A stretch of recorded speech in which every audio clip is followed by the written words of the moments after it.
পৃথিবীর সবচেয়ে সুন্দর ও পবিত্রতম সম্পর্ক হলো স্বামী স্ত্রীর সম্পর্ক। স্বামী স্ত্রীর সম্পর্কে ইসলামে অত্যন্ত গুরুত্বপূর্ণ এবং পরিপূর্ণ শ্রদ্ধা, ভালোবাসা ও দায়িত্বের ভিত্তিতে প্রতিষ্ঠিত।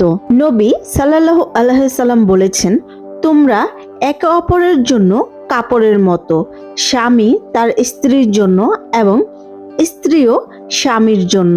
এক হাদিসে বলা হয়েছে, যদি স্বামী স্ত্রী একে অপরকে আনন্দ দেয় এবং একে অপরকে ক্ষমা করে তবে তাদের মধ্যে প্রেম এবং শান্তি বৃদ্ধি পায়। নবী সাল্লাল্লাহু আলাইহি সাল্লাম আরো বলেছেন, তোমরা স্ত্রীর প্রতি কর্তব্য পালন করো, কারণ তারা তোমাদের অধীনে রয়েছেন এবং তোমাদের কর্তব্য তাদের পছন্দ অপছন্দের প্রতি লক্ষ্য রাখা। সর্বাবস্থায় স্ত্রীর প্রতি কর্তব্য পালন করা ফরজ।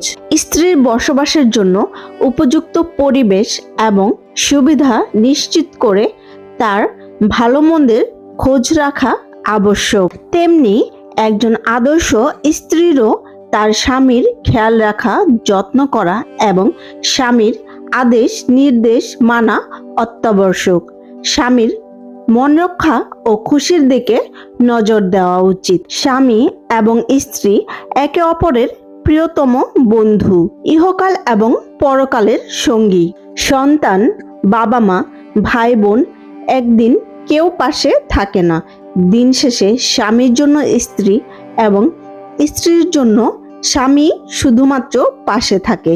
তাই এই স্বামী এবং স্ত্রীর গুরুত্ব জীবনে সবচেয়ে বেশি এবং মহামূল্যবান, কারণ তারা একে অপরের পরিপূরক।